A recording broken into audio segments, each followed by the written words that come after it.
15.1 परिचय। यह खंड चर्चा करता है कि जनसंख्या विकास को कैसे प्रभावित करती है। भारत में जनसंख्या अध्ययन को आमतौर पर जनसांख्यिकीविदों या सरकारी जनगणना अधिकारियों के काम के रूप में देखा जाता है, जो हर 10 साल में भारत की जनगणना रिपोर्ट जारी करते हैं। लेकिन यह सिर्फ लोगों या जन्म और मृत्यु की गिनती से कहीं अधिक है। यह हमें समाज की सामाजिक आर्थिक स्थितियों की तस्वीर देता है और इसके सामाजिक और आर्थिक विकास का मार्ग निर्धारित करने में मदद करता है। जनगणना एक बहुत बड़ा काम है, जिसमें भारत में कितने लोग रहते हैं, साथ ही उनकी सामाजिक आर्थिक स्थिति की जानकारी भी एकत्र की जाती है। प्रत्येक जनगणना अधिक जनसंख्या, गरीबी के स्तर, बेरोजगारी और सामाजिक असमानताओं के बारे में चिंताएं सामने लाती है। समाज को समग्र रूप से समझने के लिए जनसंख्या को समझना महत्वपूर्ण है, इसके सामाजिक, आर्थिक और राजनीतिक पहलू। इस रुचि ने विभिन्न क्षेत्रों के विशेषज्ञों को आकर्षित किया है, जिससे देश के विकास पथ पर बहस छिड़ गई है। विश्व स्तर पर अधिक जनसंख्या एक बड़ी चिंता का विषय है। कुछ लोग कहते हैं कि विकासशील देशों, मुख्य रूप से एशिया और अफ्रीका में उच्च जनसंख्या दर पहले से ही सीमित प्राकृतिक संसाधनों पर दबाव डालकर संकट को और बढ़ा देती है। लेकिन हर कोई सहमत नहीं है। कुछ विशेषज्ञ सोचते हैं कि अधिक जनसंख्या को दोषी ठहराने से अन्य कारणों की अनदेखी हो जाती है, जैसे कि उन्नत देश संसाधनों का दुरुपयोग कैसे करते हैं। जनसंख्या और विकास के आसपास की राजनीति को समझने के लिए यह बहस महत्वपूर्ण है। इस अनुभाग का उद्देश्य जनसंख्या और विकास के बारे में चर्चा से संबंधित महत्वपूर्ण विषयों पर चर्चा करना है।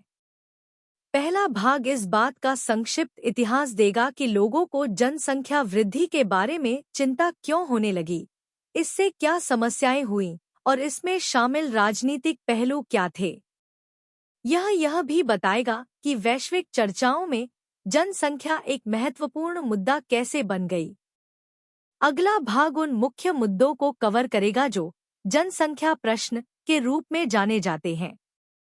इसमें शामिल है कि कैसे जनसंख्या वृद्धि विकसित और विकासशील देशों के बीच विकास, पर्यावरण और लिंग संबंधी मुद्दों पर बहस और चर्चा का मुद्दा बन जाती है। तीसरा भाग जनसंख्या चुनौतियों और विकास के साथ भारत के अनुभव पर केंद्रित होगा, जिसमें जनसंख्या मुद्दों के समाधान के लिए नीतियों में बदलाव भी शामिल है। अंत में निष्कर्ष जनसंख्या और विकास बहस के संबंध में पूरे अध्याय में चर्चा किए गए मुख्य बिंदुओं का सारांश देगा। 1798 में थॉमस माल्थस ने जनसंख्या के सिद्धांत पर निबंध नामक एक निबंध लिखा, जो यह समझने के लिए महत्वपूर्ण है कि जनसंख्या कैसे बढ़ती है। उन्होंने कहा कि जनसंख्या उनके समर्थन के लिए उपलब्ध संसाधनों की तुलना में कहीं अधिक तेजी से बढ़ती है।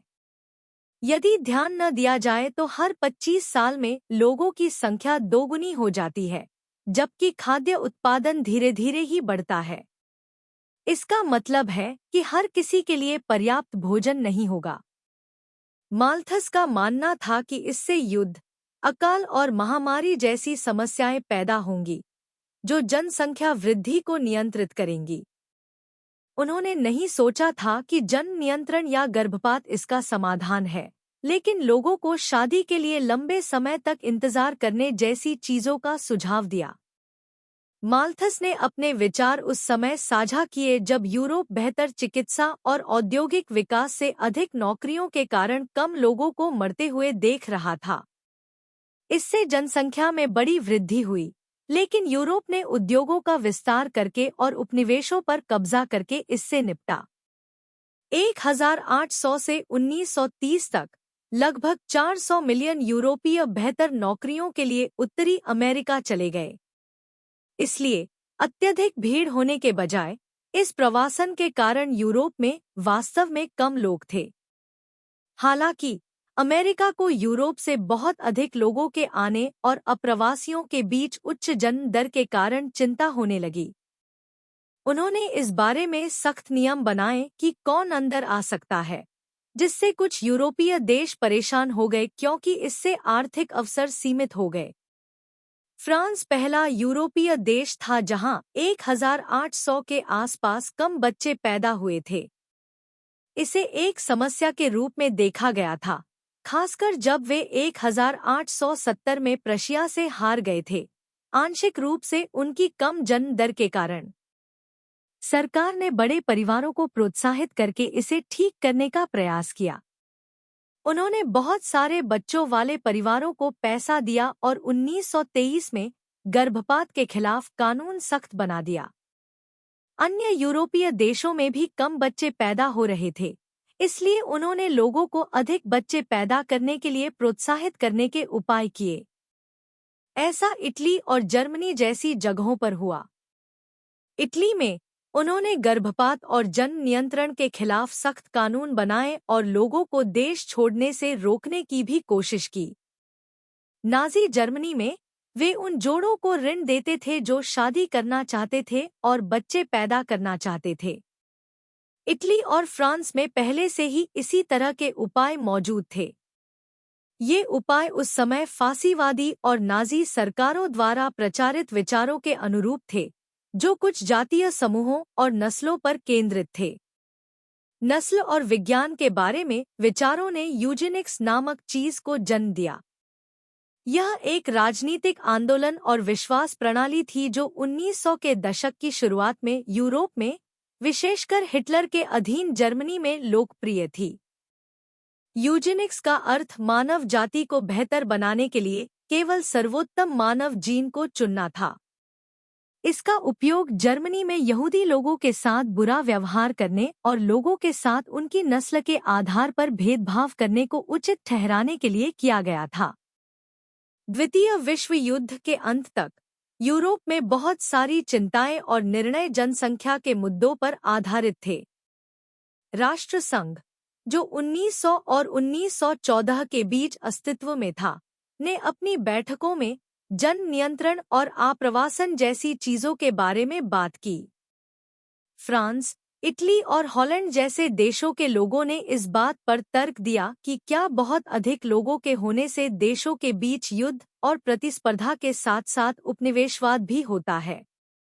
कुछ लोगों ने सोचा कि प्रजननवादी आंदोलन, जो अधिक बच्चे पैदा करने को प्रोत्साहित करते थे, वास्तव में पर्याप्त धन और संसाधनों की कमी के बारे में थे, और इसके कारण नस्लवाद और विभिन्न जातीय समूहों के बीच संघर्ष हुआ। 1919 में गठित ब्रिटिश माल्थसियन लीग और 1925 में छठे अंतर्राष्ट्रीय नियोमाल्थसियन और जन्म नियंत्रण सम्मेलन जैसे समूहों ने जन्म दर को कम करने का प्रयास किया। उनका मानना था कि यदि कम बच्चे पैदा होंगे तो लोग अधिक भूमि पर कब्जा किए बिना अपने देश में आराम से रह सकते हैं। ब्रिटिश माल्थसियन लीग ने यहाँ तक कहा कि देशों को उनके समूह का हिस्सा बनने के लिए अपनी जन्म दर को सीमित करने पर सहमत होना होगा। नवमाल्थुसियनवाद शब्द 1877 में डॉक्टर सैमुअल वान हाउटन द्वारा गढ़ा गया था, जो माल्थुसियन लीग के उपाध्यक्ष थे। नवमाल्थुसियनवाद केवल जन्म नियंत्रण का समर्थन करने के बारे में नहीं था, यह इस बात पर एक विशिष्ट दृष्टिकोण था कि जनसंख्या मानव व्यवहार को कैसे प्रभावित करती है। पारंपरिक माल्थसियन विचारों के विपरीत, नवमाल्थसियन आंदोलन ने जन्म नियंत्रण विधियों पर जोर दिया और श्रमिक वर्ग के साथ अधिक जनसंख्या के मुद्दों को जोड़ा। उन्होंने भीड़-भाड़ वाले औद्योगिक क्षेत्रों को ऐसे स्थानों के रूप में देखा जहां नैतिक मानकों में गिरावट आई थी। इसने जनसंख्या के बारे में बातचीत को गरीबी और असमान संसाधन पहुंच से हटाकर केवल जन्म नियंत्रण पर केंद्रित कर दिया। यह माना जाता था कि यदि गरीबों की संसाधनों तक पहुंच होती, तो उनके पास अपने बच्चों की संख्या सीमित करने का कोई कारण नहीं होता। इसने निजी संपत्ति, व्यक्तिवाद और पूंजीवाद में विश्वास को मजबूत किया। बढ़ती जनसंख्या के कारण अपनी संपत्ति को लेकर होने वाले संघर्षों से चिंतित अभिजात वर्ग ने नवमाल्थुसियन स्थिति का समर्थन किया। फ्रांसीसी प्रतिनिधियों ने तटस्थ रहने की कोशिश की, लेकिन वे गर्भनिरोधक के बारे में सतर्क थे क्योंकि उन्हें लगा कि यह बिना जिम्मेदारी के आकस्मिक सेक्स को बढ़ावा देता है। उनका मानना था कि इससे विवाह और परिवार का महत्व कमजोर हो गया है। कैथोलिक चर्च जन नियंत्रण को पापपूर्ण और ईसाई सिद्धांतों के विरुद्ध मानता था। 1920 के दशक तक अधिकांश चिकित्सा विशेषज्ञों ने भी जन नियंत्रण का विरोध किया, इसे अस्वास्थ्यकर और नैतिक रूप से गलत माना। हालांकि दृष्टिकोण बदलना शुरू हो गया। 1921 में ब्रिटिश चिकित्सा पेशेवरों ने एंग्लिकन चर्च से नए चिकित्सा ज्ञान के आधार पर अपने रुख पर पुनर्विचार करने के लिए कहा। संयुक्त राज्य अमेरिका में 1929 के एक अदालती फैसले ने डॉक्टरों को स्वास्थ्य कारणों से गर्भ निरोधकों को लिखने की अनुमति दी, जिससे उन्हें चिकित्सा शिक्षा में शामिल किया गया। यूरोप और अमेरिका में जन नियंत्रण क्लिनिक स्थापित किए गए, जो आंदोलन में एक नए चरण का प्रतीक है। इसे और अधिक स्वीकार्य बनाने के लिए बच्चों में अंतर और महिलाओं के स्वास्थ्य पर ध्यान केंद्रित करते हुए परिवार नियोजन और योजनाबद्ध पितृत्व जैसे शब्दों का इस्तेमाल किया गया। लोगों की कामुकता और पारिवारिक जीवन को विनियमित करने के लिए जन नियंत्रण व्यक्तिगत स्वतंत्रता और गोपनीयता के आधुनिक आदर्शों से टकराया। फिर भी इसने पारंपरिक मान्यताओं को भी चुनौती दी और व्यक्तियों को बच्चे पैदा करने या न करने का विकल्प दिया।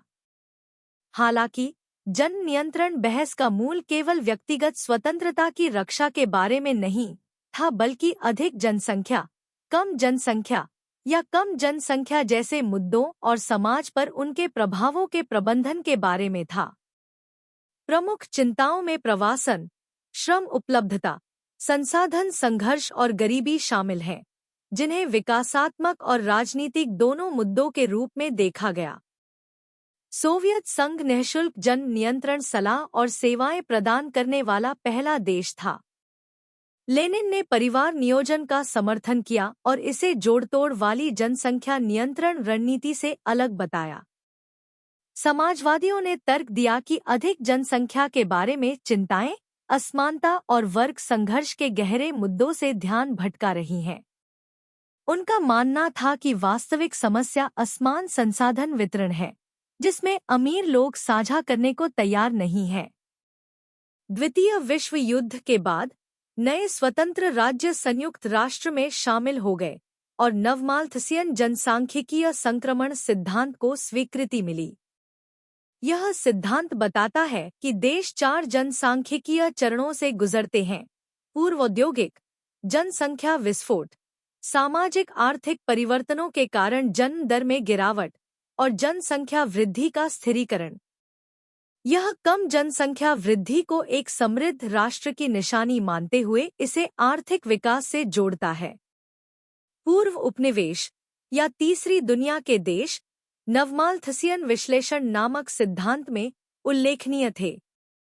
ये राष्ट्र, जो औपनिवेशिक शासन से मुक्त हो चुके थे, एक ऐसे चरण से गुजर रहे थे जहां उनकी जन्म दर उच्च और मृत्यु दर कम थी, जो जनसांख्यिकीय संक्रमण के दूसरे चरण के समान थी। बेहतर चिकित्सा देखभाल और कम बार पड़ने वाले अकाल के बावजूद उनकी आबादी तेजी से बढ़ रही थी। उन्हें आर्थिक और तकनीकी प्रगति के मामले में उन्नत समाजों से पीछे माना जाता था, जो उनकी लगातार उच्च जनसंख्या वृद्धि दर से स्पष्ट था। यह विकसित देशों के लिए चिंता का विषय था, क्योंकि वर्षों के उपनिवेशवाद ने इन देशों को बड़ी आबादी के सहारे गरीब बना दिया था।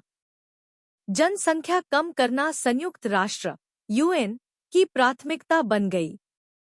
विकासशील देशों में महिलाओं और बच्चों के लिए पोषण स्तर और स्वास्थ्य देखभाल में सुधार पर प्रयास केंद्रित थे। 1945 में जनसंख्या आयोग की स्थापना का प्रस्ताव आया, जिसे पूर्व USSR और यूगोस्लाविया के विरोध का सामना करना पड़ा। उन्होंने तर्क दिया कि एक और आयोग जोड़ने से संयुक्त राष्ट्र के भीतर मामले जटिल हो जाएंगे, जिसमें पहले से ही कई अंतर्राष्ट्रीय निकाय हैं। हालांकि विरोध का मुख्य कारण यह था कि प्रस्तावित आयोग ने आर्थिक विकास पर ध्यान केंद्रित करने के बजाय मुख्य रूप से जनसंख्या परिवर्तन और जनसंख्या विस्फोट की संभावित समस्याओं को संबोधित किया। इसने विकासशील देशों के लिए आर्थिक चुनौतियां पैदा करने में वैश्विक पूंजीवादी विकास की भूमिका की उपेक्षा की। फिर भी आयोग आधिकारिक तौर पर 1946 में स्थापित किया गया था। हालांकि इसमें निर्णय लेने की शक्ति का अभाव था, फिर भी इसने अंतर्राष्ट्रीय श्रम संगठन ILO, खाद्य और कृषि संगठन FAO और विश्व स्वास्थ्य संगठन WHO जैसी अन्य संयुक्त राष्ट्र एजेंसियों के साथ सहयोग किया। चिंतन और कार्य 15.1 जनसंख्या वृद्धि और नियंत्रण पर माल्थसियन और नियोमाल्थसियन विचारों के बीच प्रमुख अंतर क्या है? यूरोप में जनसंख्या नियंत्रण में चर्च की क्या भूमिका रही है? शीर्षक जनसंख्या वृद्धि और नियंत्रण और यूरोप में चर्च की भूमिका पर माल्थसियन और नवमाल्थसियन परिप्रेक्ष्य का तुलनात्मक विश्लेषण। परिचय। जनसंख्या वृद्धि और इसका प्रबंधन पूरे इतिहास में गहन बहस का विषय रहा है, खासकर सामाजिक आर्थिक विकास और संसाधन स्थिरता के संदर्भ में। इस मुद्दे पर प्रमुख दृष्टिकोणों में माल्थसियन और नियोमाल्थसियन विचार हैं। यह निबंध इन दृष्टिकोणों के बीच प्रमुख अंतरों का पता लगाएगा, जनसंख्या वृद्धि और नियंत्रण पर उनके रुख पर जोर देगा। इसके अतिरिक्त यह जनसंख्या नियंत्रण उपायों के संबंध में यूरोप में चर्च की ऐतिहासिक भूमिका पर प्रकाश डालेगा। माल्थसियन परिप्रेक्ष्य। एक अंग्रेजी मौलवी और विद्वान थॉमस रॉबर्ट माल्थस ने 18वीं शताब्दी के अंत में जनसंख्या के अपने सिद्धांत का प्रस्ताव रखा। माल्थस के अनुसार जनसंख्या तेजी से बढ़ती है, जबकि खाद्य उत्पादन अंकगणितीय रूप से बढ़ता है। यह विसंगति अकाल, बीमारी और युद्ध जैसी जनसंख्या वृद्धि पर सकारात्मक रोक की ओर ले जाती है। माल्थस ने तर्क दिया कि अधिक जनसंख्या को रोकने के लिए ये जांच आवश्यक है, जिसके परिणामस्वरूप अंततः समाज को दुख और गरीबी का सामना करना पड़ेगा। माल्थसियन परिप्रेक्ष्य के मुख्य बिंदु। जनसंख्या वृद्धि। माल्थसियन सिद्धांत का मानना है कि जनसंख्या इसे बनाए रखने के लिए उपलब्ध संसाधनों की तुलना में तेज दर से बढ़ती है। यह दृष्टिकोण मानव आबादी की तेजी से वृद्धि की अंतर्निहित प्रवृत्ति पर जोर देता है, जो उन्हें समर्थन देने के लिए पर्यावरण की क्षमता से आगे निकल जाती है। नियंत्रण के उपाय। माल्थस ने जनसंख्या वृद्धि को नियंत्रित करने के लिए नैतिक संयम का प्रस्ताव रखा, जैसे विलंबित विवाह और ब्रह्मचर्य, साथ ही गर्भनिरोधक और गर्भपात जैसी निवारक जांच। हालांकि उन्होंने आगाह किया कि यदि इन उपायों को स्वेच्छा से नहीं अपनाया गया, तो अकाल और बीमारी जैसी सकारात्मक जांचें अनिवार्य रूप से जनसंख्या संख्या को कम कर देंगी। सरकार की भूमिका। माल्थस का मानना था कि जनसंख्या नियंत्रण में सरकारी हस्तक्षेप केवल एक सीमित सीमा तक ही आवश्यक था, मुख्य रूप से उन नीतियों के माध्यम से जो नैतिक संयम को प्रोत्साहित करती थी और गरीबी राहत उपायों को हतोत्साहित करती थी, जो जनसंख्या वृद्धि को प्रोत्साहित कर सकती थी। नवमाल्थुसियन परिप्रेक्ष्य। नवमाल्थसियन आंदोलन 19वीं शताब्दी में माल्थस के मूल सिद्धांत में कथित कमियों की प्रतिक्रिया के रूप में उभरा। नवमाल्थसवादियों ने मूल विचार बनाए रखा कि अनियंत्रित जनसंख्या वृद्धि से संसाधनों की कमी और सामाजिक समस्याएं हो सकती हैं, लेकिन उन्होंने औद्योगीकरण, शहरीकरण और पर्यावरणीय गिरावट जैसे कारकों को शामिल करने के लिए माल्थस के ढांचे का विस्तार किया। नवमाल्थसियन परिप्रेक्ष्य के मुख्य बिंदु। जनसंख्या वृद्धि। माल्थसियों की तरह नवमाल्थुसियन तेजी से जनसंख्या वृद्धि के संभावित परिणामों पर जोर देते हैं, जिसमें पर्यावरणीय गिरावट, संसाधन की कमी और सामाजिक अशांति शामिल है। हालांकि वे जनसंख्या गतिशीलता पर आधुनिकीकरण और तकनीकी प्रगति के प्रभाव पर अधिक जोर देते हैं। नियंत्रण के उपाय। नवमाल्थुसियन जनसंख्या नियंत्रण उपायों की एक श्रृंखला की वकालत करते हैं, जिसमें परिवार नियोजन कार्यक्रम, गर्भनिरोधक तक पहुंच, महिलाओं के लिए शिक्षा और छोटे परिवारों के लिए आर्थिक प्रोत्साहन शामिल हैं। उनका तर्क है कि जबरदस्ती की नीतियों की तुलना में स्वैच्छिक उपाय बेहतर हैं और व्यक्तियों को सूचित प्रजनन विकल्प चुनने के लिए सशक्त बनाने के महत्व पर जोर देते हैं। सरकार की भूमिका माल्थस के विपरीत नवमाल्थुसियन जनसंख्या प्रबंधन में महत्वपूर्ण सरकारी भागीदारी की वकालत करते हैं, जिसमें परिवार नियोजन सेवाओं, शिक्षा पहल और लैंगिक समानता और महिलाओं के अधिकारों को बढ़ावा देने वाली नीतियों के लिए वित्त पोषण शामिल है। माल्थसियन और नवमाल्थसियन विचारों के बीच अंतर। दायरा माल्थुसियन सिद्धांत मुख्य रूप से जनसंख्या वृद्धि और खाद्य आपूर्ति के बीच संबंधों पर केंद्रित है, जबकि नवमाल्थुसियनवाद में पर्यावरणीय स्थिरता, आर्थिक विकास और सामाजिक समानता जैसे व्यापक विचार शामिल हैं। समाधान माल्थसियन समाधान नैतिक संयम और सीमित सरकारी हस्तक्षेप पर अधिक केंद्रित होते हैं, जबकि नियोमाल्थसियन अधिक व्यापक दृष्टिकोण की वकालत करते हैं, जिसमें प्रजनन, स्वास्थ्य देखभाल, शिक्षा और सामाजिक आर्थिक विकास तक पहुंच शामिल है। प्रौद्योगिकी पर परिप्रेक्ष्य नवमाल्थुसियन तकनीकी नवाचार को जनसंख्या संबंधी चुनौतियों के संभावित समाधान के रूप में देखने की अधिक संभावना रखते हैं, जबकि माल्थुसियन प्रौद्योगिकी को संदेह की दृष्टि से देख सकते हैं। उन्हें डर है कि यह संसाधन की कमी और पर्यावरणीय गिरावट को बढ़ा सकता है। यूरोप में जनसंख्या नियंत्रण में चर्च की भूमिका। पूरे इतिहास में चर्च ने यूरोप में प्रजनन और परिवार नियोजन के प्रति दृष्टिकोण को आकार देने में महत्वपूर्ण भूमिका निभाई है। आधुनिक युग से पहले कैथोलिक चर्च ने कामुकता और प्रजनन से संबंधित नैतिक और सामाजिक मानदंडों पर काफी प्रभाव डाला था। पादरी वर्ग के बीच ब्रह्मचर्य और आम लोगों के बीच बड़े परिवारों को बढ़ावा देना कैथोलिक सिद्धांत की सामान्य विशेषताएं थीं। मध्ययुगीन काल के दौरान और प्रारंभिक आधुनिक युग में गर्भनिरोधक और गर्भपात पर चर्च की शिक्षाएं आम तौर पर निषेधात्मक थीं। गर्भनिरोधकों के उपयोग को पापपूर्ण बताकर निंदा की गई और गर्भपात को गंभीर नैतिक अपराध माना गया। इन दृष्टिकोणों को प्राकृतिक कानून और मानव जीवन की पवित्रता पर आधारित धार्मिक तर्कों द्वारा प्रबलित किया गया था। हालांकि यूरोप में ज्ञानोदय की शुरुआत और धर्मनिरपेक्षता के उदय के साथ चर्च का प्रभाव कम होने लगा।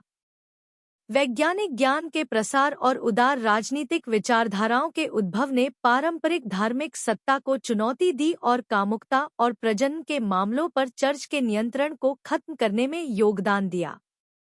20वीं सदी में जैसे जैसे यूरोपीय समाज तेजी से धर्मनिरपेक्ष होता गया, जनसंख्या नियंत्रण पर चर्च के रुख को प्रजनन अधिकारों और महिलाओं की मुक्ति के समर्थकों के बढ़ते विरोध का सामना करना पड़ा। आधुनिक गर्भनिरोधक तरीकों, जैसे कि जन नियंत्रण की गोली, के आगमन ने गर्भनिरोधक पर पारंपरिक कैथोलिक शिक्षाओं को और कमजोर कर दिया और परिवार नियोजन के आसपास के सामाजिक मानदंडों को बदलने में योगदान दिया। इन चुनौतियों के बावजूद कैथोलिक चर्च कृत्रिम गर्भनिरोधक और गर्भपात के विरोध में दृढ़ रहा है, मानव जीवन की पवित्रता और विवाह के संदर्भ में प्रजनन के महत्व पर अपनी शिक्षाओं की पुष्टि करता है। हालांकि यूरोप के कई हिस्सों में सार्वजनिक नीति और व्यक्तिगत व्यवहार पर इसका प्रभाव कम हो गया है, विशेष रूप से उच्च स्तर के धर्मनिरपेक्षता और प्रजनन अधिकारों के समर्थन वाले देशों में। निष्कर्ष में माल्थसियन और नियोमाल्थसियन दृष्टिकोण जनसंख्या वृद्धि और नियंत्रण को समझने के लिए अलग अलग रूपरेखा प्रदान करते हैं, जिसमें प्रौद्योगिकी, सरकारी हस्तक्षेप और सामाजिक परिवर्तन की भूमिका पर अलग अलग जोर दिया गया है। हालांकि दोनों दृष्टिकोण मानव समाज की दीर्घकालिक स्थिरता के लिए चिंता साझा करते हैं, वे अपने प्रस्तावित समाधानों और नीतिगत निहितार्थों में भिन्न हैं। इसके अतिरिक्त यूरोप में चर्च की ऐतिहासिक भूमिका प्रजनन से संबंधित नैतिक और सामाजिक मानदंडों पर इसके प्रभाव की विशेषता रही है। हालांकि धर्मनिरपेक्षता और कामुकता और परिवार नियोजन के प्रति बदलते दृष्टिकोण के कारण इसका अधिकार कम हो गया है। जनसंख्या नियंत्रण की राजनीति, पर्यावरण और लिंग। जैसा कि हमने पहले बात की, द्वितीय विश्व युद्ध के दौरान संयुक्त राज्य अमेरिका ने विकासशील देशों में जनसंख्या वृद्धि को प्रबंधित करने के तरीकों का अध्ययन करना शुरू किया। संयुक्त राष्ट्र भी इसमें शामिल हो गया और इन देशों को जन नियंत्रण और परिवार नियोजन अपनाने के लिए प्रोत्साहित किया। कई लोगों का मानना था कि इन देशों में गरीबी का मुख्य कारण अत्यधिक जनसंख्या है। उन्होंने सोचा कि चूंकि बहुत सारे लोग थे, इसलिए संसाधन कम हो गए, जिससे आय कम हो गई और लोग गरीबी में फंस गए। शिक्षा, स्वास्थ्य देखभाल और परिवार नियोजन की कमी ने स्थिति को और खराब कर दिया, जिसके कारण काम और आय में मदद की उम्मीद में अधिक बच्चे पैदा होने लगे। नवमाल्थुसियनों ने तर्क दिया कि गरीबी के इस चक्र को केवल जनसंख्या वृद्धि को नियंत्रित करके ही तोड़ा जा सकता है। कुछ लोगों ने यह कहते हुए असहमति जताई कि विकास स्वयं स्वाभाविक रूप से जनसंख्या वृद्धि को धीमा कर देगा। उनका मानना था कि जैसे जैसे समाज आर्थिक और सामाजिक रूप से बेहतर होगा, कम बच्चे पैदा होंगे। लेकिन नवमाल्थुसियन सहमत नहीं हुए। उन्होंने महसूस किया कि दुनिया समस्या के समाधान के लिए विकास का इंतजार नहीं कर सकती, खासकर इतनी तेजी से बढ़ती आबादी को देखते हुए। पर्यावरण के बारे में चिंताओं ने इस मुद्दे को और अधिक प्रासंगिक बना दिया है। पर्यावरणविदों ने चेतावनी दी कि पृथ्वी के संसाधन सीमित हैं और उनका उपयोग बहुत तेजी से किया जा रहा है। उन्होंने कहा कि अगर ऐसा ही चलता रहा तो इससे तबाही मच जाएगी। नवमाल्थुसियों ने इसे समस्या के और सबूत के रूप में देखा। उनका तर्क था कि अधिक जनसंख्या सीधे तौर पर पृथ्वी के संसाधनों के अत्यधिक दोहन का कारण बन रही है।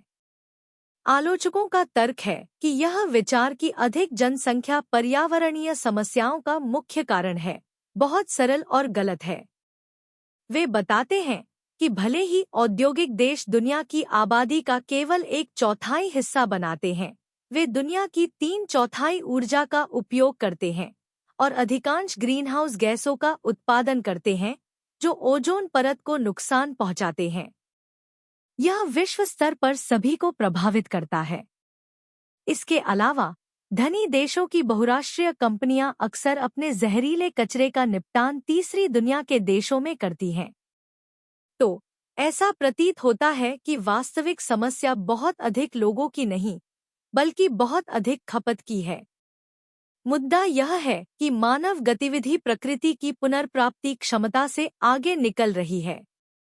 एक अन्य आलोचना गरीबी और जनसंख्या पर नवमाल्थुसियन दृष्टिकोण के विरुद्ध है। इसमें इस बात की अनदेखी की गई है कि कैसे वर्ग और स्थिति की असमानताएं, संसाधनों तक असमान पहुंच और संरचनात्मक परिवर्तनों की कमी गरीबी में योगदान करती है। भारत में हरित क्रांति की तरह मैनुअल खेती से मशीनीकृत खेती की ओर बदलाव ने अमीर और गरीब के बीच की खाई को चौड़ा कर दिया। जबकि हरित क्रांति का उद्देश्य उन्नत कृषि तकनीकों और उच्च उपज वाले बीजों के माध्यम से खाद्य उत्पादन और आत्मनिर्भरता को बढ़ाना था, इससे मुख्य रूप से धनी किसानों को लाभ हुआ। इससे सामाजिक, आर्थिक और पर्यावरणीय समस्याएं पैदा हुईं, जैसे गरीब किसानों के बीच कर्ज में वृद्धि, जो नए तरीकों का खर्च उठाने में सक्षम नहीं थे। भूमि सुधारों की कमी थी, इसलिए लाभ अधिकतर उन लोगों को मिला जो पहले से ही बेहतर स्थिति में थे। बॉक्स 15.1 मिथक और तथ्य। मिथक: अगर गरीब लोगों के पास देखभाल के लिए कम बच्चे होंगे तो उनके पास अधिक पैसा होगा। तथ्य: कम बच्चे पैदा करने से मदद मिलती है या नहीं, यह इस बात पर निर्भर करता है कि बच्चे मददगार हैं या बोझिल। संयुक्त राज्य अमेरिका में 18 वर्ष की आयु तक बच्चे के पालन पोषण में $1 लाख से अधिक का खर्च आता है। इसमें कॉलेज के खर्चों को शामिल नहीं किया जाता है। जन नियंत्रण का उपयोग करने वाली लगभग आधी अमेरिकी महिलाएं ऐसा इसलिए करती हैं क्योंकि उन्हें लगता है कि वे दूसरे बच्चे का खर्च वहन नहीं कर सकती। लेकिन दक्षिणी गोलार्ध के कई देशों में लड़के 10 साल की उम्र से ही अपने परिवार की मदद करना शुरू कर देते हैं और 15 साल की उम्र तक अपने माता पिता के पालन पोषण में किए गए निवेश को पूरा चुका देते हैं। स्रोत: मिथकों के विरुद्ध तथ्य 1993। जहां तक पर्यावरण की बात है, कीटनाशकों, रासायनिक उर्वरकों और विशेष बीजों के उपयोग से मिट्टी की गुणवत्ता को नुकसान पहुंचा है। अत्यधिक खेती और पानी के उपयोग के कारण पूरे भारत में सूखा पड़ गया है। इस पर्यावरणीय संकट ने लोगों को आधुनिक देशों द्वारा अपनाए गए प्रगति के पारंपरिक रास्ते पर सवाल उठाने पर मजबूर कर दिया है। बड़े बांध, एकल फसलें उगाना और औद्योगिक खेती न केवल गरीबी को बदतर बनाती है बल्कि इस धारणा को भी चुनौती देती है कि प्रगति और विकास हमेशा बेहतर जीवन स्थितियों की ओर ले जाते हैं। पर्यावरण का अत्यधिक दोहन कई लोगों को खतरे में डालता है। लाखों लोगों ने अपनी नौकरियां खो दी हैं, गंभीर स्वास्थ्य समस्याओं का सामना करना पड़ा है और काम की तलाश में भीड़-भाड़ वाले शहरों में जाने के लिए मजबूर हो गए हैं। भारत की जनजातियों सहित दुनिया भर के स्वदेशी समूह अपने प्राकृतिक घरों के विनाश के विरोध में एकजुट हो गए हैं। यह विनाश उनकी आजीविका के साधन छीन लेता है और उन्हें नौकरी की तलाश में जाने के लिए प्रेरित करता है। गरीबी और बच्चे पैदा करने का आपस में क्या संबंध है? इस पर शोध से पता चलता है कि दोनों के बीच एक जटिल संबंध है।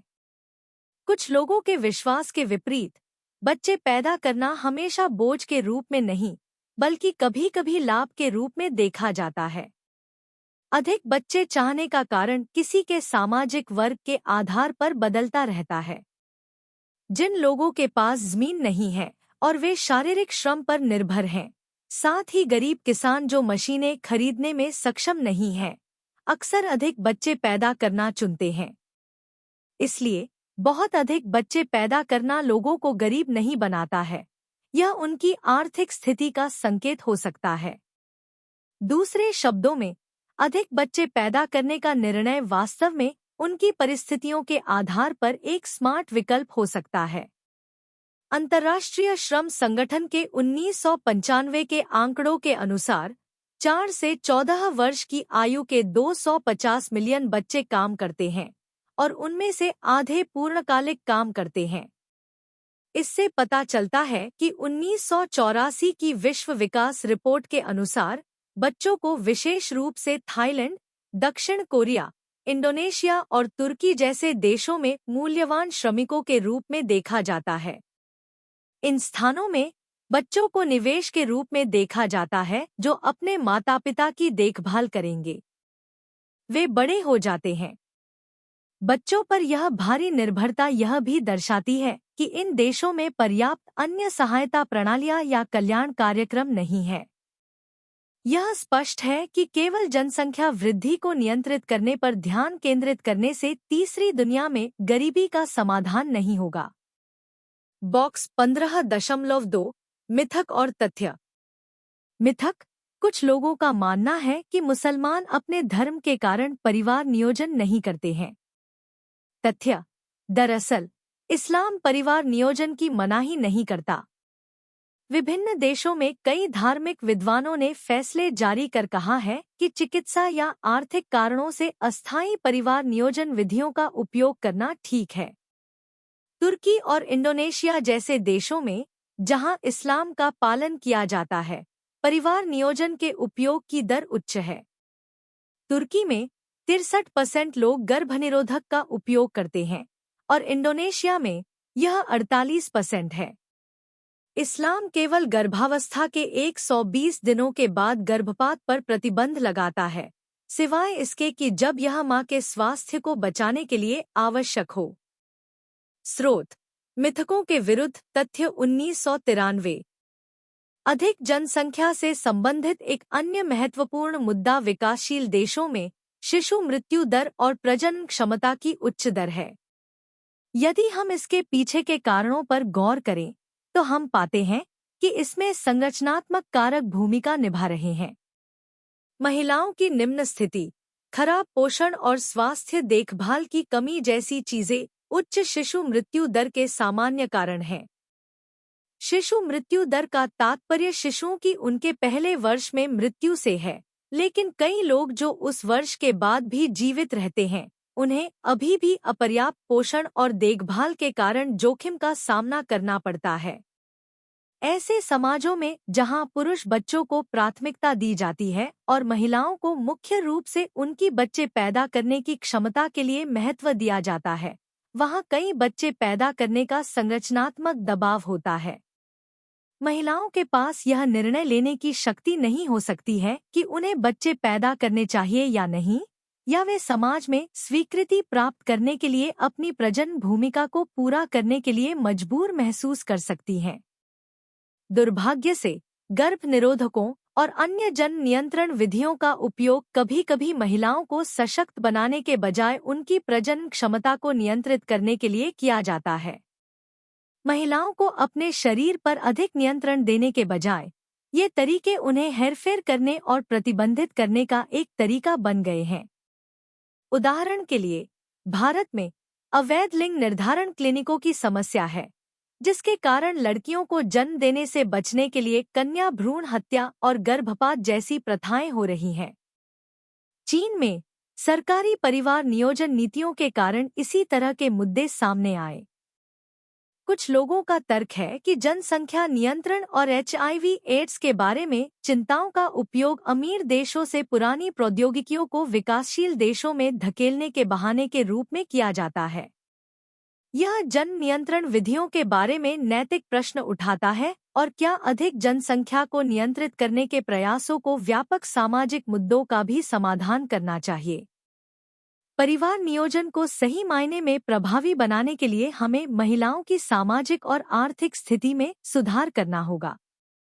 केवल उनकी प्रजनन भूमिकाओं पर ध्यान केंद्रित करने से उनके जीवन की जटिलता और उनके द्वारा चुने गए विकल्पों को नजरअंदाज कर दिया जाता है। चिंतन और क्रिया 15.2 राज्य की जनसंख्या नियंत्रण नीति समाज में महिलाओं की स्थिति को कैसे प्रभावित करती है। शीर्षक: समाज में महिलाओं की स्थिति पर जनसंख्या नियंत्रण नीतियों का प्रभाव। परिचय: जनसंख्या नियंत्रण नीतियां दुनिया भर में काफी बहस और विवाद का विषय रही हैं, जिनके निहितार्थ आर्थिक, सामाजिक और नैतिक आयामों तक फैले हुए हैं। भारत के संदर्भ में, जो महत्वपूर्ण जनसंख्या वृद्धि से जूझ रहा देश है, यह मुद्दा अतिरिक्त महत्व रखता है। जनसंख्या नियंत्रण नीतियों और समाज में महिलाओं की स्थिति के बीच संबंध जटिल और बहुआयामी है, जो सांस्कृतिक, राजनीतिक और सामाजिक-आर्थिक कारकों से प्रभावित है। इस प्रतिबिंब का उद्देश्य ऐतिहासिक परिप्रेक्ष्य और समकालीन वास्तविकताओं दोनों पर विचार करते हुए भारतीय समाज में महिलाओं की स्थिति पर जनसंख्या नियंत्रण नीतियों के प्रभाव का पता लगाना है। ऐतिहासिक संदर्भ: जनसंख्या नियंत्रण नीतियों के साथ भारत की यात्रा 20वीं सदी के मध्य से शुरू होती है, जब अधिक जनसंख्या और विकास पर इसके प्रभाव के बारे में चिंताएं प्रमुखता हासिल करने लगी। 1952 में भारत सरकार ने अपना पहला परिवार नियोजन कार्यक्रम शुरू किया, जिसका लक्ष्य गर्भनिरोधक को बढ़ावा देना और परिवार के आकार को सीमित करना था। हालांकि शुरुआती प्रयासों को कई चुनौतियों का सामना करना पड़ा, जिनमें गर्भ निरोधकों तक सीमित पहुंच, सांस्कृतिक वर्जनाएं और समाज के भीतर रूढ़िवादी तत्वों का प्रतिरोध शामिल था। 1970 के दशक में विवादास्पद आपातकालीन अवधि 1975 से 1977 के कार्यान्वयन के साथ भारत के जनसंख्या नियंत्रण दृष्टिकोण में एक महत्वपूर्ण बदलाव देखा गया। इस दौरान जबरन नसबंदी जैसे कठोर कदम उठाए गए, जिसके परिणामस्वरूप बड़े पैमाने पर मानवाधिकारों का उल्लंघन हुआ और जनसंख्या नियंत्रण नीतियों के खिलाफ प्रतिक्रिया हुई। इन उपायों की जबरदस्त प्रकृति ने महिलाओं को असंगत रूप से प्रभावित किया, जिन्हें अक्सर उनकी सूचित सहमति के बिना नसबंदी अभियानों का खामियाजा भुगतना पड़ा। आपातकाल के बाद भारत ने शिक्षा, जागरूकता और परिवार नियोजन सेवाओं के प्रावधान पर ध्यान केंद्रित करते हुए जनसंख्या नियंत्रण के लिए अधिक स्वैच्छिक दृष्टिकोण अपनाया। हालांकि बलपूर्वक उपायों की विरासत ने जनसंख्या नियंत्रण प्रयासों पर छाया डालना जारी रखा, जिससे महिलाओं सहित हाशिए पर रहने वाले समुदायों के बीच अविश्वास और संदेह पैदा हुआ। महिलाओं की स्थिति पर प्रभाव। भारतीय समाज में महिलाओं की स्थिति पर जनसंख्या नियंत्रण नीतियों का प्रभाव बहुआयामी है, जिसके सकारात्मक और नकारात्मक दोनों परिणाम हैं। प्रजनन विकल्पों के माध्यम से सशक्तिकरण, गर्भनिरोधक और परिवार नियोजन सेवाओं तक पहुंच महिलाओं को उनके प्रजनन विकल्पों पर अधिक नियंत्रण देकर सशक्त बना सकती है।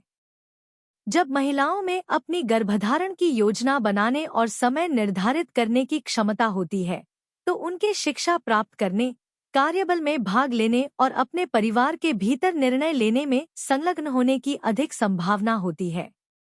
इससे सामाजिक आर्थिक परिणामों में सुधार हो सकता है और घर और समुदाय के भीतर स्थिति में वृद्धि हो सकती है। हालांकि महिलाएं किस हद तक प्रजनन विकल्प चुन सकती हैं, यह सामाजिक आर्थिक स्थिति, शिक्षा और स्वास्थ्य देखभाल तक पहुंच सहित विभिन्न कारकों से प्रभावित होता है। हाशिए पर रहने वाली महिलाओं, जैसे कि कम आय या ग्रामीण पृष्ठभूमि से आने वाली महिलाओं को गर्भनिरोधक सेवाओं तक पहुंचने में बाधाओं का सामना करना पड़ सकता है और उनके प्रजनन स्वास्थ्य के बारे में सूचित निर्णय लेने के लिए एजेंसी की कमी हो सकती है। इसके अलावा नीतिगत चर्चा में जनसंख्या नियंत्रण पर जोर कभी-कभी हानिकारक रूढ़िवादिता को मजबूत कर सकता है और बड़े परिवार वाली महिलाओं को कलंकित कर सकता है। पितृसत्तात्मक समाजों में महिलाओं के लिए इसका विशेष रूप से नकारात्मक परिणाम हो सकता है, जहां उनका मूल्य अक्सर उनकी प्रजनन क्षमता से जुड़ा होता है। ऐसे संदर्भों में जो महिलाएं अधिक बच्चे पैदा करने का विकल्प चुनती हैं, उन्हें सामाजिक बहिष्कार और भेदभाव का सामना करना पड़ सकता है, जिससे मौजूदा असमानताएं और बढ़ जाती हैं। स्वास्थ्य और कल्याण। जनसंख्या नियंत्रण नीतियों का महिलाओं के स्वास्थ्य और कल्याण पर महत्वपूर्ण प्रभाव पड़ सकता है, विशेष रूप से जबरन नसबंदी जैसे कठोर उपायों के संदर्भ में।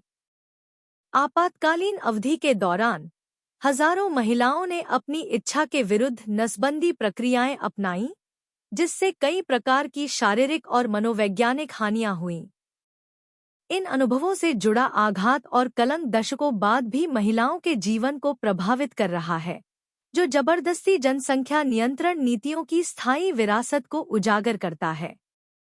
इसके अतिरिक्त जनसंख्या नियंत्रण पर जोर कभी-कभी महिलाओं के स्वास्थ्य के अन्य पहलुओं, जैसे मातृ और प्रजनन स्वास्थ्य देखभाल में उपेक्षा या कम निवेश का कारण बन सकता है। आवश्यक सेवाओं तक अपर्याप्त पहुंच खराब मातृ परिणामों में योगदान कर सकती है, जिसमें मातृ मृत्यु दर और रुग्णता की उच्च दर शामिल है, खासकर हाशिए पर रहने वाले समुदायों के बीच। शिक्षा और सशक्तिकरण। जनसंख्या नियंत्रण और समाज में महिलाओं की स्थिति के प्रति दृष्टिकोण को आकार देने में शिक्षा महत्वपूर्ण भूमिका निभाती है। महिलाओं को सूचना और संसाधनों तक पहुंच प्रदान करके शिक्षा उन्हें अपने प्रजनन स्वास्थ्य के बारे में सूचित निर्णय लेने और पारंपरिक लिंग मानदंडों को चुनौती देने के लिए सशक्त बना सकती है। हालांकि शैक्षिक प्राप्ति में असमानताएं बनी रहती हैं, विशेष रूप से ग्रामीण और वंचित क्षेत्रों में, जिससे महिलाओं की एजेंसी और स्वायत्तता का प्रयोग करने की क्षमता सीमित हो जाती है।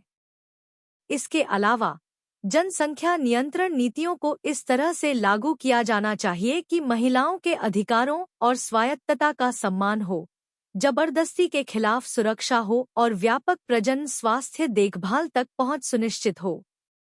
इसके लिए एक समग्र दृष्टिकोण की आवश्यकता है, जो समाज में महिलाओं की स्थिति को आकार देने वाले अंतर्निहित सामाजिक, आर्थिक और सांस्कृतिक कारकों को संबोधित करे।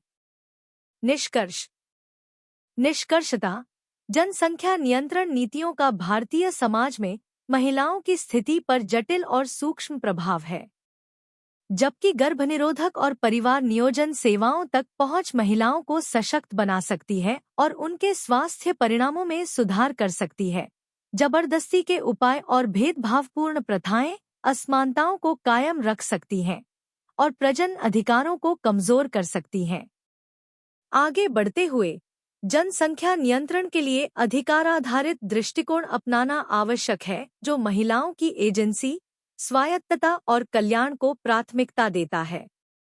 इसमें महिलाओं के लिए शिक्षा, स्वास्थ्य देखभाल और आर्थिक अवसरों में निवेश के साथ साथ अंतर्निहित सामाजिक मानदंडों और असमानताओं को संबोधित करना शामिल है।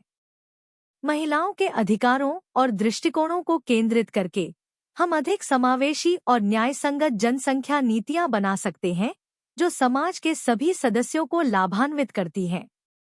भारत जनसंख्या के मुद्दे पर ध्यान देने वाले और 1952 में राष्ट्रीय परिवार नियोजन कार्यक्रम शुरू करने वाले पहले देशों में से एक था। जनसंख्या वृद्धि के बारे में चिंताएं 1930 के दशक में शुरू हुईं, भारत को आज़ादी मिलने से पहले ही। 1881 से 1931 तक भारत की जनसंख्या 27.7 मिलियन से 279.0 मिलियन हो गई। फिर 1931 से 1940 तक यह 279.0 मिलियन से बढ़कर 318.7 मिलियन हो गया। यह वृद्धि महत्वपूर्ण थी। पहले दशक में 10% और दूसरे में 14% की वृद्धि हुई। ऐसा मुख्य रूप से बीमारियों और अकाल को नियंत्रित करने के प्रयासों के कारण हुआ। ब्रिटिश सरकार से ज्यादा समाज सुधारक, बुद्धिजीवी और कांग्रेस पार्टी जनसंख्या वृद्धि को लेकर चिंतित थे। ब्रिटिश सरकार इस मुद्दे को उठाने को लेकर सतर्क थी, क्योंकि उन्होंने देखा था कि ब्रिटेन में लोगों ने जन नियंत्रण पर कैसे प्रतिक्रिया दी थी और वे भारतीयों के बीच अशांति नहीं चाहते थे। महात्मा गांधी के नेतृत्व में अधिकांश कांग्रेस कार्यकर्ताओं ने जन नियंत्रण का विरोध किया। उनका मानना था कि गर्भ निरोधकों का इस्तेमाल गलत है, क्योंकि यह सेक्स के उद्देश्य के खिलाफ है। हालांकि कई नेताओं और विद्वानों, जिनमें भारतीय सिविल सेवा के लोग भी शामिल थे, जो इंग्लैंड गए थे, का मानना था कि भारत अधिक जनसंख्या और गरीबी से पीड़ित हो सकता है, जिससे युद्ध, अकाल और महामारी जैसी चीजें हो सकती हैं। 1929 में मद्रास, अब चेन्नई, में नियोमाल्थसियन लीग की स्थापना की गई थी। उन्होंने the Madras birth control bulletin नामक एक पत्रिका प्रकाशित की। मुंबई वह जगह थी जहां जन नियंत्रण को पहली बार न केवल जनसंख्या को नियंत्रित करने के एक तरीके के रूप में देखा गया था, बल्कि महिलाओं को बार-बार प्रसव से बचने, अवांछित गर्भधारण को रोकने और महिलाओं के स्वास्थ्य में सुधार करने में मदद करने के साधन के रूप में भी देखा गया था। मुंबई में प्रोफेसर आर.डी. कर्वे ने अपना जीवन महिलाओं के अधिकारों की वकालत करने और लोगों को जन नियंत्रण के बारे में शिक्षित करने के लिए समर्पित कर दिया। बाद में वह 1949 में गठित family planning association of India में शामिल हो गए। 1935 में अखिल भारतीय महिला सम्मेलन ने तिरुवनंतपुरम, केरल, में अपनी वार्षिक बैठक में जन नियंत्रण पर चर्चा की और समाज में महिलाओं की स्थिति को बढ़ाने के लिए जन नियंत्रण का समर्थन करने वाला एक प्रस्ताव पारित किया। बंगाल में अकाल पड़ा और इसके कारण 15 लाख से अधिक मौतें हुईं। इसके बाद हुई जांच से पता चला कि बढ़ती आबादी अर्थव्यवस्था और गरीबी को कैसे प्रभावित करती है। इसी प्रकार 1949 की भोरे समिति की रिपोर्ट ने भी सार्वजनिक स्वास्थ्य मुद्दों, स्वच्छता और बीमारी की रोकथाम को जनसंख्या नियंत्रण से जोड़ा। इन रिपोर्टों ने भारत को आज़ादी मिलने के बाद परिवार नियोजन कार्यक्रम के लिए आधार तैयार किया, जो भारत की 5 वर्षीय विकास योजनाओं का हिस्सा बन गया। प्रथम पंचवर्षीय योजना 1951 से 6 का उद्देश्य जनसंख्या को उस स्तर पर स्थिर करने के लिए जन्म दर को कम करना था जिसका राष्ट्रीय अर्थव्यवस्था समर्थन कर सके। लेकिन जनसंख्या नियंत्रण को विकास और सामाजिक परिवर्तन की चिंताओं से अलग रखा गया। पहली और दूसरी योजना 1956 से 61 में जनसंख्या नियंत्रण के लिए कोई विशिष्ट लक्ष्य या लक्ष्य निर्धारित नहीं किए गए थे। इसके बजाय लोगों को परिवार नियोजन सेवाओं के लिए क्लिनिकों में जाने के लिए प्रोत्साहित किया गया। इन सेवाओं में डायाफ्राम, कंडोम, योनि फोम टैबलेट और नसबंदी जैसी विभिन्न जन नियंत्रण विधियां शामिल थी। तीसरी योजना 1961 से 66 क्लिनिक आधारित सेवाओं से शिक्षा केंद्रित दृष्टिकोण में स्थानांतरित हो गई। लक्ष्य लोगों तक सीधे जन नियंत्रण का संदेश फैलाना, बेहतर भविष्य और स्वस्थ देश के लिए छोटे परिवारों के विचार को बढ़ावा देना था। परिवार नियोजन कार्यक्रम सार्वजनिक स्वास्थ्य विभागों का हिस्सा बन गया, जिसमें प्राथमिक स्वास्थ्य केंद्रों में ग्रामीणों को परिवार नियोजन विधियों के बारे में सूचित करने और प्रेरित करने के लिए सहायक नर्सदाइयों (ANM) जैसे कार्यकर्ताओं को नियुक्त किया गया।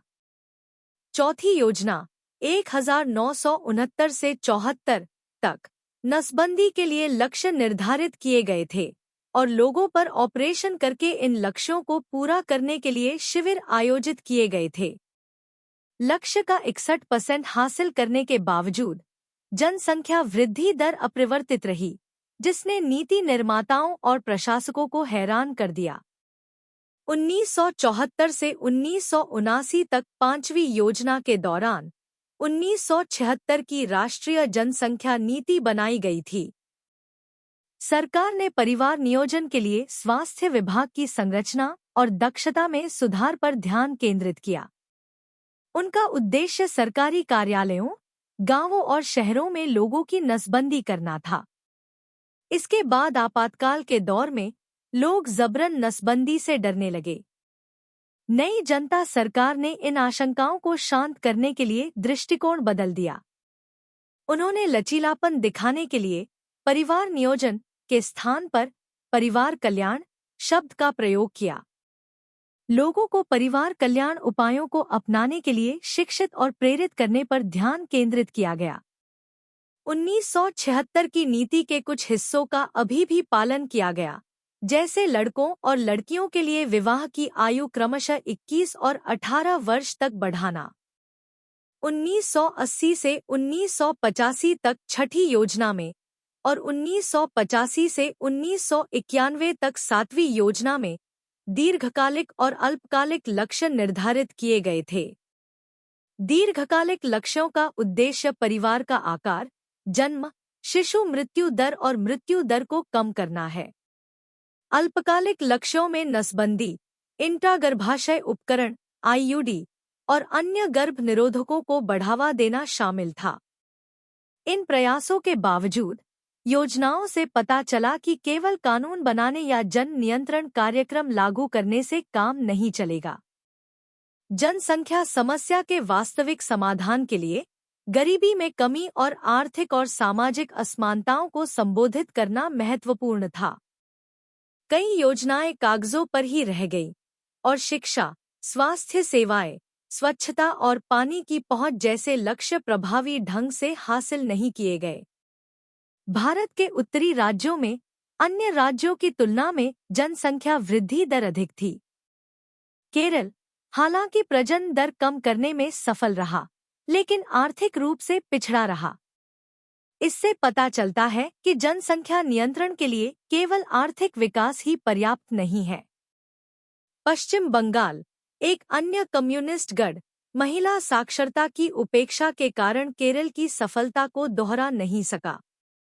गोवा, केरल और तमिलनाडु जैसे राज्यों की जांच, जहां जनसंख्या वृद्धि में कमी देखी गई है, सामान्य से परे अतिरिक्त कारकों का पता चलता है। गोवा में चर्च के प्रबल प्रभाव के बावजूद परिवार नियोजन के प्रयासों को स्वीकृति मिली है। केरल की तरह गोवा में भी महिला साक्षरता का स्तर लगातार उच्च रहा है और भारत के अन्य हिस्सों की तुलना में महिलाएं देर से शादी करती हैं। 20 वर्षों से अधिक समय तक कम्युनिस्ट पार्टी द्वारा शासित केरल ने महत्वपूर्ण आर्थिक और सामाजिक सुधार लागू किए। इनमें भूमि सुधार, कृषि और अन्य क्षेत्रों में उचित मजदूरी सुनिश्चित करना और प्राथमिक और माध्यमिक शिक्षा को प्राथमिकता देना शामिल था। इन प्रयासों ने सामाजिक न्याय को बढ़ावा दिया, गरीबी कम की और प्रजनन दर को नियंत्रित करने और जनसंख्या वृद्धि को कम करने के लिए स्थितियां बनाईं। तमिलनाडु में एक मजबूत नौकरशाही और राजनीतिक प्रतिबद्धता ने परिवार नियोजन कार्यक्रमों को बढ़ावा देने में महत्वपूर्ण भूमिका निभाई।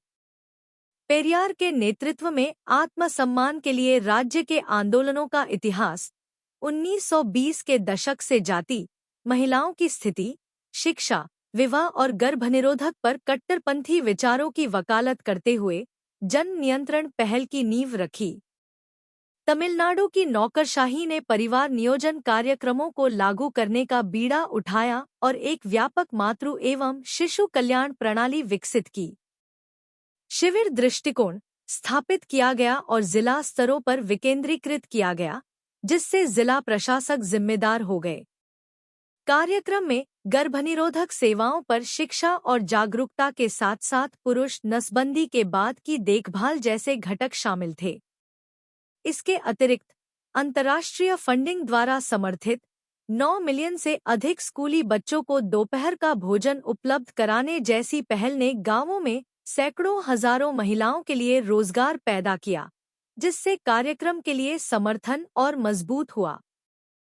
स्पष्ट रूप से प्रजनन क्षमता और जनसंख्या प्रबंधन के लिए सेवाओं को इन सेवाओं की मांग से मेल खाना चाहिए। लोगों, समूहों और सरकार को इस मांग को प्रोत्साहित करने की जरूरत है। केवल जनसंख्या को नियंत्रित करने पर ध्यान केंद्रित करना पर्याप्त नहीं है। हमें गरीबी, शिक्षा की कमी और खराब स्वास्थ्य जैसे व्यापक मुद्दों से भी निपटने की जरूरत है।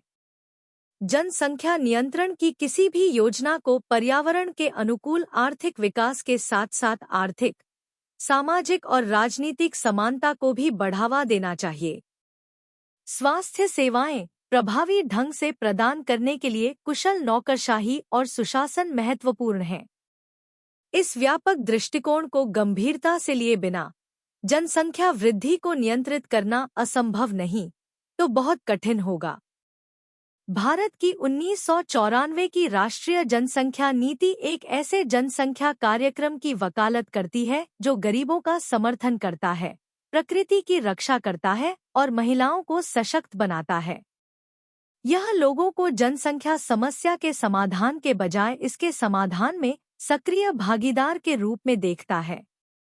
भारत सरकार ने स्वास्थ्य कार्यक्रमों को लागू करने में स्थानीय प्रतिनिधियों और गैर सरकारी संगठनों को शामिल करने और सरकार की स्वास्थ्य सेवाओं में वैकल्पिक चिकित्सा प्रणालियों को एकीकृत करने के लिए कदम उठाए हैं। इन प्रयासों का उद्देश्य जनसंख्या और विकास को कई कोणों से संबोधित करना है, लेकिन इन नीतिगत बदलावों को कारगर बनाने के लिए मजबूत राजनीतिक प्रतिबद्धता और सामाजिक जिम्मेदारी की भावना होनी चाहिए। चिंतन और क्रिया 15.3 प्रतिक्रिया देने के लिए मैंने भारतीय राज्यों उत्तर प्रदेश और केरल का चयन किया है। यहाँ 1991 और 2001 की जनगणना के आंकड़े प्रस्तुत करने वाली तालिकाएं दी गई हैं। तुलनात्मक विश्लेषण का लिंग के आधार पर जनसंख्या वृद्धि पैटर्न। उत्तर प्रदेश 1991 से 2001 तक पुरुष और महिला दोनों की आबादी में वृद्धि हुई है। पुरुष आबादी महिला आबादी 27.6% की तुलना में अधिक दर 17.3% से बढ़ी है। केरल 1991 से 2001 तक पुरुष और महिला दोनों की आबादी में वृद्धि हुई है। पुरुष आबादी महिला आबादी 3.8% की तुलना में अधिक दर 5.4% से बढ़ी है। ख साक्षरता और जनसंख्या वृद्धि के बीच संबंध। उत्तर प्रदेश साक्षरता और जनसंख्या वृद्धि के बीच एक सकारात्मक संबंध है। पुरुषों और महिलाओं दोनों के लिए साक्षरता दर में वृद्धि हुई और दोनों लिंगों के लिए जनसंख्या में भी वृद्धि हुई। केरल साक्षरता और जनसंख्या वृद्धि के बीच एक मजबूत सकारात्मक संबंध है। पुरुषों और महिलाओं दोनों के लिए साक्षरता दर में उल्लेखनीय वृद्धि हुई और दोनों लिंगों के लिए जनसंख्या में भी वृद्धि हुई। कार्य भागीदारी और जनसंख्या वृद्धि के बीच संबंध। उत्तर प्रदेश के बीच एक कमजोर सकारात्मक सहसंबंध है। निष्कर्ष। इस भाग में जब हम जनसंख्या वृद्धि के बारे में बात करते हैं तो हमारा लक्ष्य सिर्फ संख्याओं से आगे जाना है। यह लंबे समय से एक विवादास्पद विषय रहा है। शुरुआत में जनसंख्या के बारे में चर्चा पश्चिमी दुनिया में समाज और अर्थव्यवस्था में बदलाव से जुड़ी थी। लोगों ने धार्मिक मान्यताओं, पर्याप्त लोगों की कमी, शहरों में बहुत अधिक लोगों के होने और जनसंख्या वृद्धि के कारण अधिक गरीबी के बारे में चिंताओं पर बहस की। हम यह दिखाना चाहते हैं कि विभिन्न मान्यताओं ने इस मुद्दे से निपटने के लिए लोगों द्वारा चुनी गई रणनीतियों को कैसे प्रभावित किया। आगे बढ़ते हुए द्वितीय विश्व युद्ध के बाद बहस का विस्तार उन्नत देशों और नव स्वतंत्र तीसरी दुनिया के देशों तक हो गया। तीसरी दुनिया के देशों को अक्सर गरीब और पिछड़े होने के लिए दोषी ठहराया जाता था क्योंकि उनके पास बहुत अधिक लोग थे। उन्होंने सोचा कि यदि वे आर्थिक रूप से विकसित होंगे तो जनसंख्या स्वाभाविक रूप से कम हो जाएगी। लेकिन उन्नत देश आश्वस्त नहीं थे। उन्होंने तीसरी दुनिया के देशों पर अपनी आबादी को नियंत्रित करने के लिए दबाव डाला, खासकर विकास की सीमा नामक एक सिद्धांत के बाद जिसमें कहा गया था कि पृथ्वी अपने सीमित संसाधनों के साथ लगातार बढ़ती आबादी का समर्थन नहीं कर सकती है। यह भाग यह भी देखता है कि जनसंख्या संबंधी बहसों ने महिलाओं को कैसे प्रभावित किया। तीसरा भाग भारत की जनसंख्या नीतियों पर गौर करता है और अध्ययन करता है कि क्यों कुछ कार्यक्रम सफल हुए जबकि अन्य देश के विभिन्न हिस्सों में विफल रहे।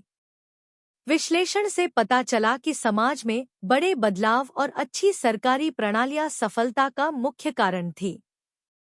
इनके अध्ययनों ने देश भर में चर्चाओं को जन्म दिया और कुछ मुद्दों को नीतियों में संबोधित किया गया है। यह इकाई शुरू से लेकर अब तक जनसंख्या संबंधी बहस पर नजर रखती है, जिसका लक्ष्य उन मुद्दों से निपटना है जिन्होंने इसे दुनिया भर में और भारत में इतना बड़ा मुद्दा बना दिया है।